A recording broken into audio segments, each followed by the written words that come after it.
हम अभी फोटोसिंथेसिस के बारे में बता चुके हैं, तो अभी हम बताने जा रहे हैं C3 साइकिल के बारे में, जो कि एक एल्गी पे करके देखा गया था। तो C3 साइकिल में क्या होता है सर? C3 साइकिल में यहाँ पे तो मैं एक हेडिंग में लिख दिया हूँ कि पहले तो अभी हम एक एंजाइम के बारे में बता देते हैं। रूबिस्को एक एंजाइम जो है वो मोस्ट अबंडेंट होता है एंजाइम पूरे वर्ल्ड में, ठीक है। अब हम दूसरा चीज़, अब हम C3 साइकिल के बारे में बताने जा रहे हैं। C3 साइकिल में होता क्या है? C3 साइकिल में 5 एटम का कार्बन कंपाउंड होता है, ठीक, जिसको हम बोलते हैं राइबोलोज बिस फॉस्फेट, RUBP। क्या करता है वो CO2 बाहर से लेता है, जो कि प्राइमरी एक्सेप्टर होता है CO2 का, ठीक है, प्राइमरी एक्सेप्टर है। तो वो जो होता है उसके साथ रूबिस्कोज एंजाइम आता है। रूबिस्को एंजाइम जो होता है रूबिस्को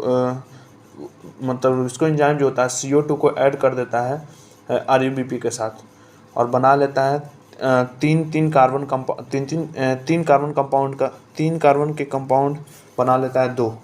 तो जो कि 3-फॉस्फोग्लिसरिक एसिड भी बोलते हैं, जिसको, जो कि फर्स्ट स्टेबल कार्बन कंपाउंड है, और इसकी वजह से इसे C3 साइकिल भी बोलते हैं।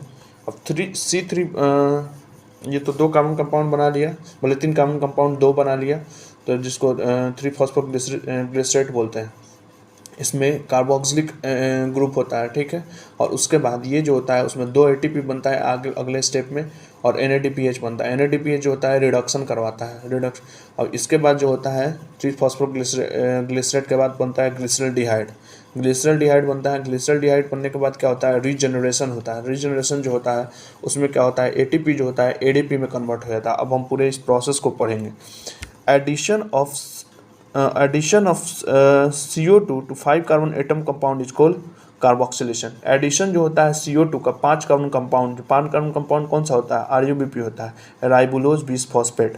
उसमें जो ऐड होता है 5 कार्बन कंपाउंड में CO2, तो उसको बोलते हैं कार्बोक्सिलेशन, जो कि ये मस्ट क्रूशियल स्टेप भी है। After addition of first carbon atom it will form, first carbon atom जब ऐड हो जाता है तो बना देता है 6 carbon compound. So it is very unstable, इसके वजह से ये अनस्टेबल हो जाता है। तो जब 3 कार्बन कंपाउंड का 2 मॉलिक्यूल्स बन जाता है, मतलब 3 कार्बन कंपाउंड का 2 बन जाता है, 2 मॉलिक्यूल बन जाता है, तो 5 कार्बन जो होता है बोथ साइड में अटैच हो जाता है फॉस्फेट के साथ।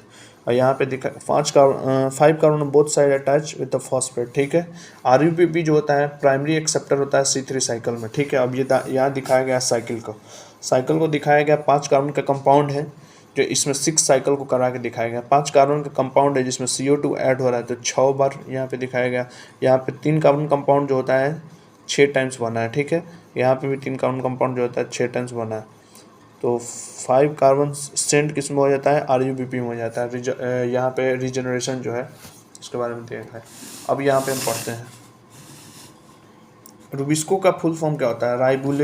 राइबोलोज बिस फॉस्फेट कार्बोक्सिलेज ऑक्सीजनेट होता है। एक साइकिल में कितना ATP बनता है? एक साइकिल में ATP बनता है, यूज होता है 3।